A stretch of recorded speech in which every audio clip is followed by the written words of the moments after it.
Welcome to this mass media video on more binomial expansions. To start with, let's take a look at partial fractions. Now we can find the binomial expansion of complicated functions by first decomposing them into partial fractions. So let's take a look at this example here where we're asked to find the first three terms of the expansion of 2x plus 1 over x minus 1 times x plus 2. So the first thing we need to do here then is take this expression here and decompose it into partial fractions. And I am assuming you are confident with partial fractions, but what I would recommend here is to do this first and then just make sure you can get the same answer that we reach here. Okay, so I'm going to give the answer straight away. So decomposing this into partial fractions, what you should obtain is 1 over x minus 1 plus 1 over x plus 2 there. Okay, this is what you should get here. So, as we're looking to find the first three terms of this expansion, what we should do then is write our partial fraction form here in index form.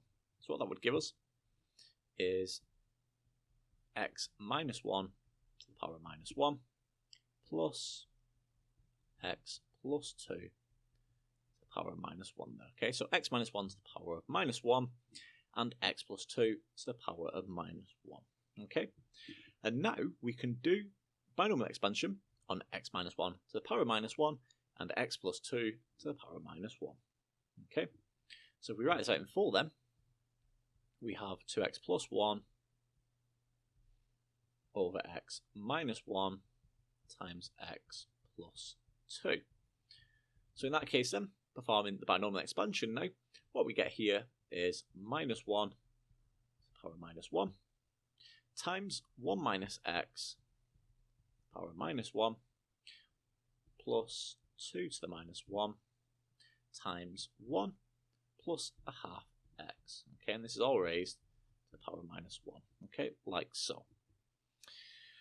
So what would this be equal to? Well, what this would give us then is a minus on the outside, and then on the inside of this bracket here we're going to get 1 minus x, okay, plus minus 1 times minus 2, and this is going to be all over 1 times 2. And we times all of this by minus x, and we square minus x. That's minus x all squared. Okay, and clearly this would carry on, but we're only concerned about the first three terms. Okay, so we close that bracket there, and now we add on a half of 1 minus a half x, so 1 minus a half x plus minus 1 times minus 2 all over 1 times 2. Okay, and we times this by 1 over 2 times by x, or a half x there. Okay, and again we square that. And again, we're only concerned about the first three terms, so we don't need to worry about anything further. So this would be equal then. So if we simplify each bracket here then, well, that would give me minus on the outside, we're going to get 1. Minus x will be plus x. That's plus x there. Minus 1 times minus 2 is 2. And that's divided by 1 times 2. So that's 2 over 2 times x squared. Okay, so that's 2 over 2 x squared. And again, this would carry on, but we're not concerned about any further terms. But let's just denote that here. And then if we simplify the second bracket here, well, we get plus a half, bracket 1 minus a half x. Again, minus 1 times minus 2 over 1 times 2, that's going to give us 2 over 2. And then we times that by 1 over 4 x squared. So we get plus 2 over 2. And we times that by 1 over 4 x squared. Okay, like so. So far everything looks good. All we need to do now is keep simplifying as we go. So let's deal with this first bracket here. So what would this give us? Well, this would give us minus again on the outside. Inside the bracket, will that be 1 plus x? We can't simplify those two terms. But this 2 over 2 x squared, well, that would just clearly be x squared. Okay, so that's going to be plus x squared there. Okay, so that's our first bracket simplified. If we consider the second bracket now, again, we'll have the plus a half on the outside, And inside the bracket, we're going to have 1 minus a half x. We've got 2 over 2 times 1 over 4x squared. So in that case, that will just give us 1 over 4x squared. Okay, so 1 over 4x squared. And again, this would just carry on. So now, what I would recommend here is take note of everything we've got so far. What we're going to do is just clear the screen just so we can finish this example. So clearing the screen then, all we need to do now is multiply each bracket by the term on the outside. So we had minus on the outside of the first bracket. So in that case, expanding this with the minus 1 on the outside, this would give us minus 1 minus x squared. Okay, so that's our first bracket. And for the second bracket, remember we have the plus a half on the outside. We just need to multiply each term inside the bracket by a half. So in that case, we get plus a half. So plus a half. We get minus 1 over 4x. So minus 1 over 4x.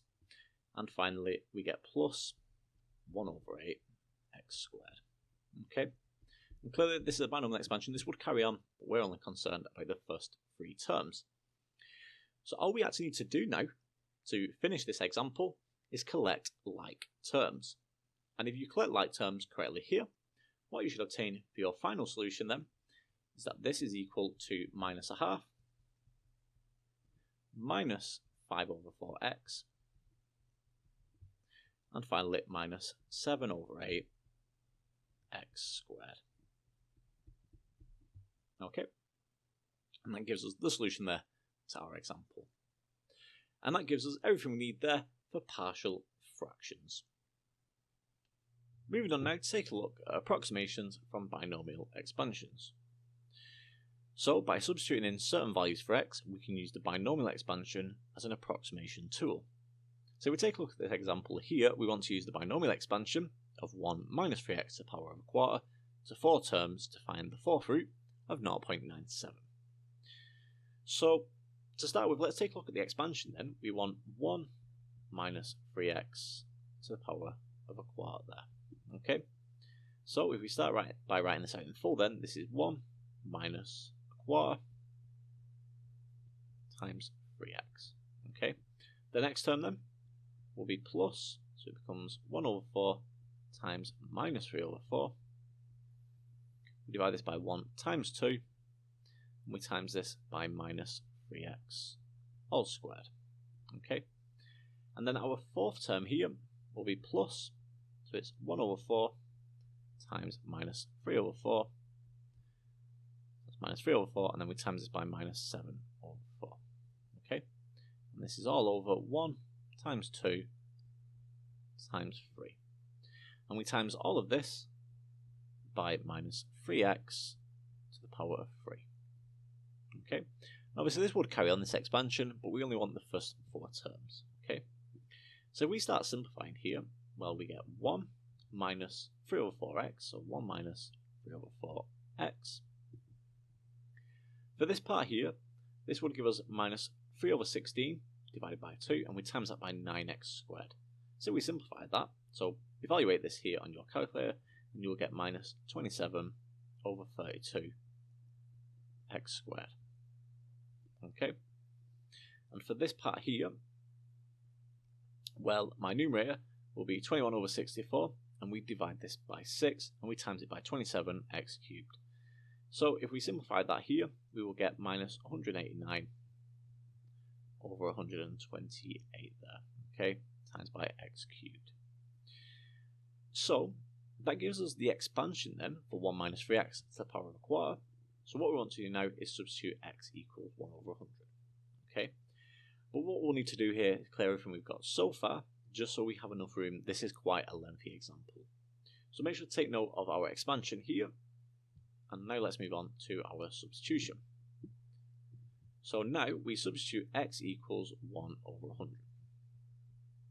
Okay, so in that case we can write this then as 1 minus 3 times 1 over 100 to the power of a quarter, and this is equal to 1 minus 3 over 4 times 1 over 100. Okay, we now minus 27 over 32. So we're just using our expansion here that we found previously. We times this by 1 over 100 all squared. And now we minus 189 over 128. And we times this by 1 over 100 all to the power of 3 there. Okay.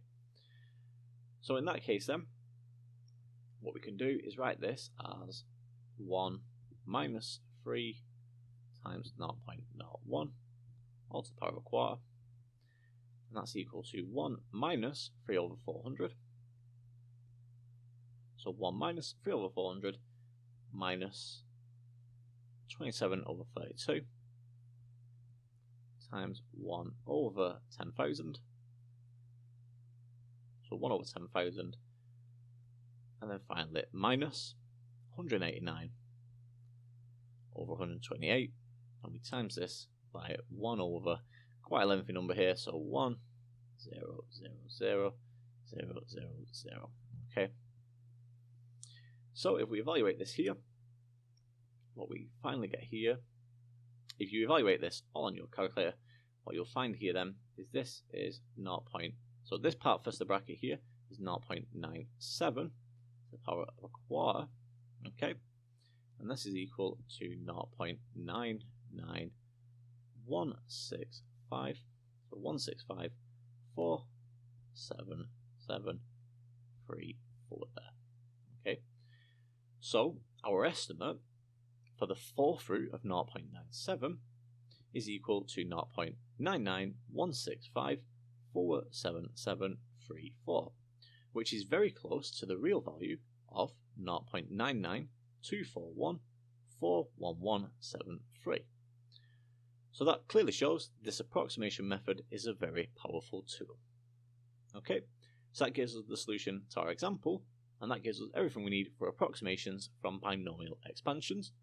And that concludes this Maths Made Easy video on more binomial expansions.